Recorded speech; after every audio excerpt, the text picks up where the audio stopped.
Bonjour à tous, j'espère que vous allez bien. Alors aujourd'hui, on se retrouve pour la deuxième partie de cette petite série là, de vidéos consacrées aux ados, addicts aux écrans et comment on peut les accompagner là-dedans.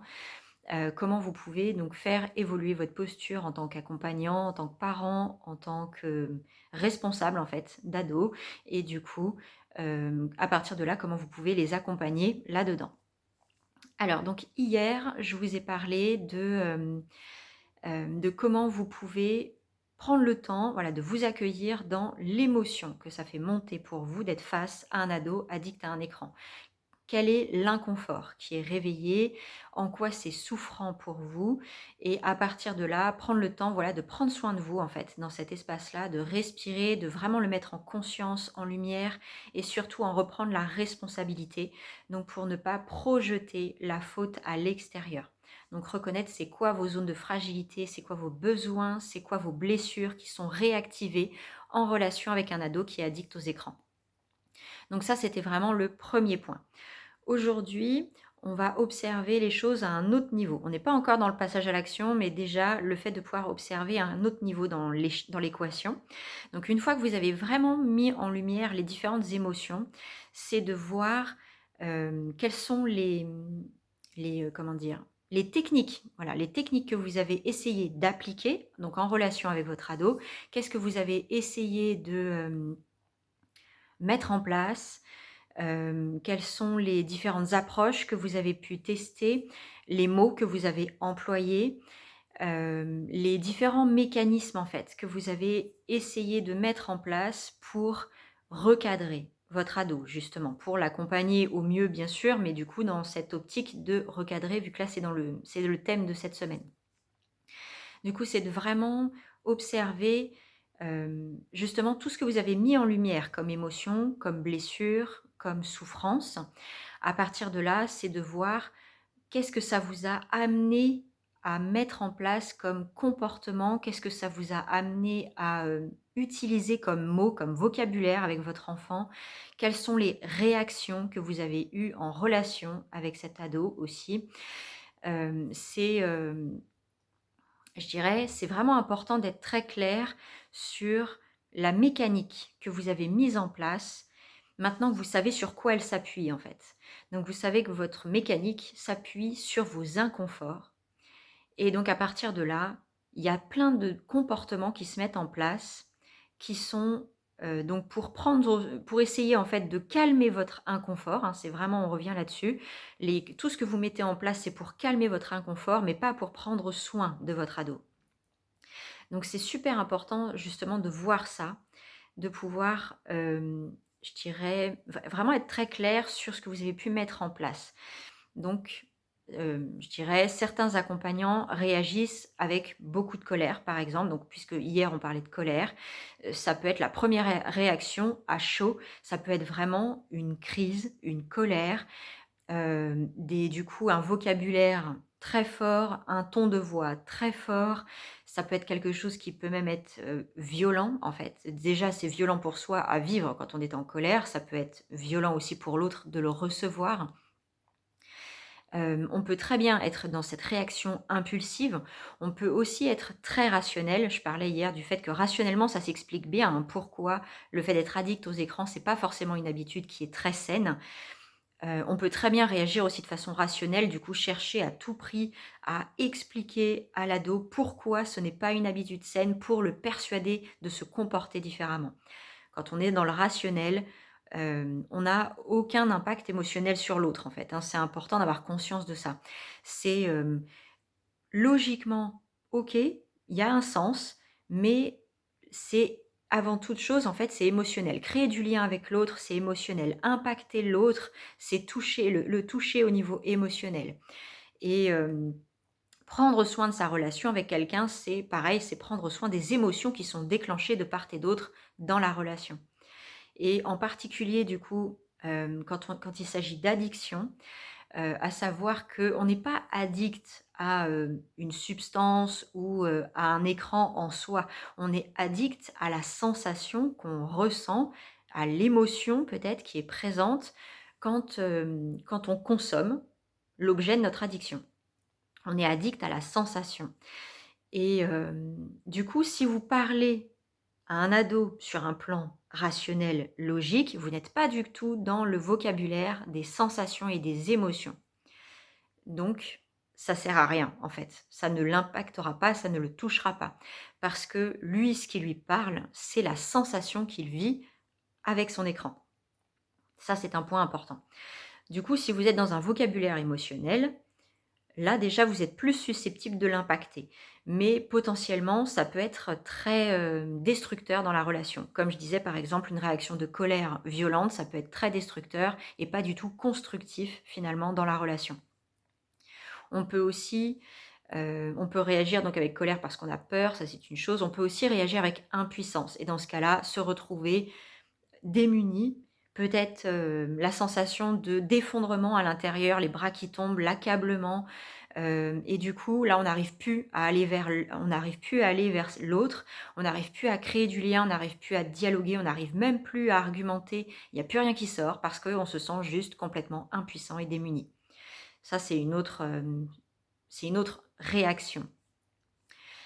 Et du coup, tout ça, en fait, toutes ces réactions-là, elles reposent sur vos inconforts émotionnels. Donc à voir, là je vous donne des exemples, mais à voir comment vous, ça se construit.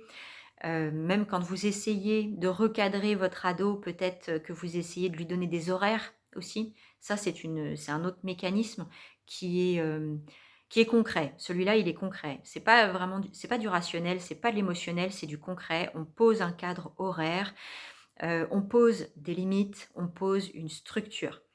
Donc ça, c'est un autre aspect, on va dire, de la question qu'on abordera aussi un peu plus tard. Mais du coup, pareil en fait, le principe c'est que quand on est dans ce déclenchement émotionnel, le cadre qu'on met en place, il s'appuie sur nos inconforts émotionnels. Donc on pose un cadre qui prend soin de nous, en tout cas qui cherche à calmer notre inconfort, c'est surtout ça, c'est pas qui prend soin, c'est qu'on pose un cadre qui cherche à calmer notre inconfort, mais qui ne prend pas soin de l'ado en face. Donc là aussi, soyez vraiment attentifs à ça. Qu'est-ce que vous avez mis en place? Quel cadre vous avez mis en place? Quelles sont vos réactions émotionnelles? Quel est votre argumentaire? Tout ça, ça s'appuie sur vos inconforts émotionnels. Donc c'est important d'en reprendre vraiment la charge, la responsabilité. Vraiment avec cette conscience-là que c'est pour vous en fait. C'est pour vous que vous le faites. Ce n'est pas grave, ce n'est pas un mal. Comme je disais hier, c'est parfaitement humain, c'est parfaitement légitime. Le fait de souffrir, c'est insupportable en fait. Et ça, c'est pour tout le monde. Souffrir, c'est insupportable. Et donc, le premier réflexe, c'est arrêter la souffrance. Et ce qui fait mal, là, le déclencheur extérieur, c'est vraiment ça. Ce qui fait mal, c'est d'être face à un ado qui est vissé à son écran. C'est ça qui est insupportable pour des raisons qui sont propres à chacun en fait. C'est voir quelles sont les blessures qui sont réveillées, etc. C'est vraiment propre à chacun. Donc, soyez bienveillants avec vous, je dirais, quand vous mettez en lumière tous ces aspects-là. Vous avez un inconfort qui vous pousse à réagir d'une certaine façon, donc à développer un certain argumentaire, à réagir peut-être émotionnellement très fort, à poser un cadre peut-être qui se veut à la fois strict et souple, ou respectueux de l'enfant, etc. Vraiment, le principe, c'est bien sûr, vous avez de très bonnes intentions. Prendre soin d'un ado qui est dans une addiction, évidemment que c'est une bonne intention. Ça, c'est pas du tout remis en question. Simplement, votre inconfort émotionnel vous pousse à vous positionner d'une certaine manière qui n'est pas forcément la plus juste, la plus adaptée, celle qui va vraiment apporter un mieux dans la relation. Du coup, ouais, prenez le temps d'observer. Même vous pouvez lister. Donc faire la liste des inconforts émotionnels que vous avez mis en lumière avec la vidéo d'hier. Voilà, faites la liste des blessures, des inconforts, des manques, des besoins qui sont réactivés, des limites aussi peut-être qui sont transgressées pour vous dans la relation. Ça, c'est quelque chose qui peut être insupportable de poser des limites et de voir que, elles ne sont pas respectées. C'est très violent, ça peut être, abominable en fait comme sensation ça. Donc ça aussi, vous pouvez très bien le noter. Donc vous faites la liste de vos inconforts et vous faites la liste des mécanismes que vous avez mis en place. Donc la logique que vous essayez d'appliquer, que vous argumentez, les réactions émotionnelles. Prenez le temps de vous accueillir aussi là-dedans, parce que là aussi on est tous humains et on est tous démunis en fait face à nos émotions, ça nous dépasse complètement, donc c'est important de pouvoir prendre soin de soi dans ce qui est réveillé.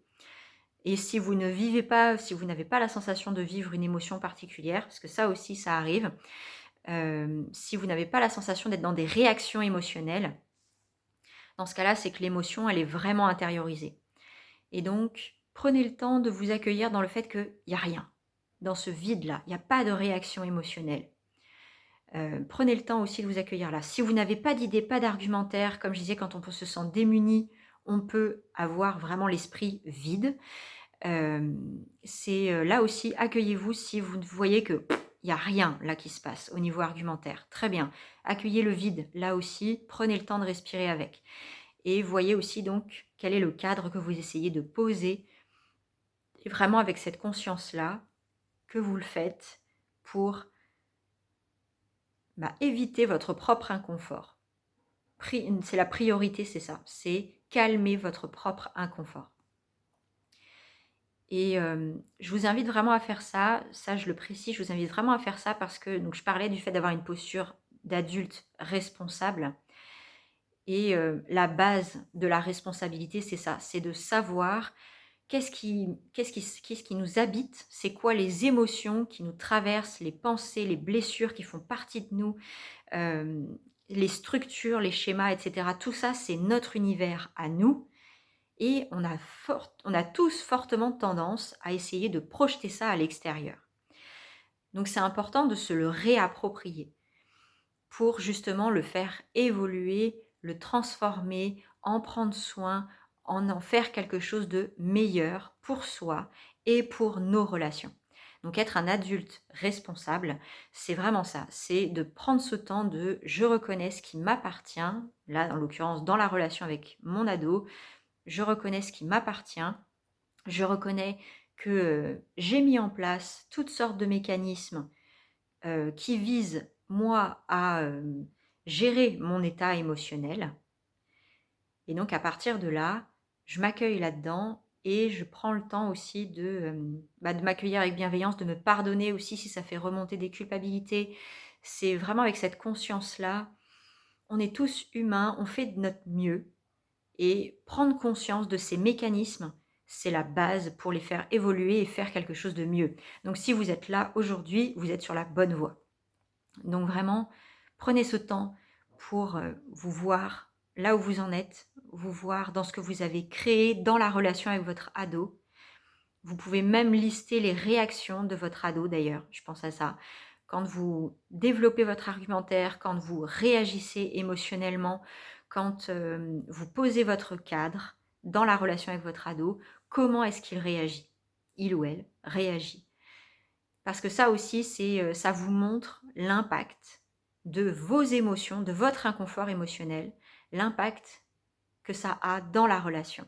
Qu'est-ce que ça crée comme climat relationnel? Qu'est-ce que ça crée comme réaction? Et ça aussi, c'est important de le voir, de l'observer. Donc prenez ce temps, voilà, prenez ce temps pour observer la mécanique. Et demain, du coup, là aussi, on passera à une autre étape encore, un peu plus loin, pour continuer à faire évoluer votre posture, continuer à revenir vraiment à votre place pour que vous puissiez recréer en fait un échange sain avec votre ado. Voilà, donc on verra la suite demain. Donc j'espère que cette vidéo vous aura intéressé. Comme toujours, si vous avez des questions, des commentaires, n'hésitez pas à les mettre. Ouais, vraiment, ça m'intéresse de pouvoir interagir avec vous sur ce sujet-là. N'hésitez pas à vous abonner aussi si la chaîne vous intéresse. Ça me fait plaisir de vous accueillir donc, dans cet espace. Et donc d'ici demain, je vous souhaite une très belle journée et prenez bien soin de vous.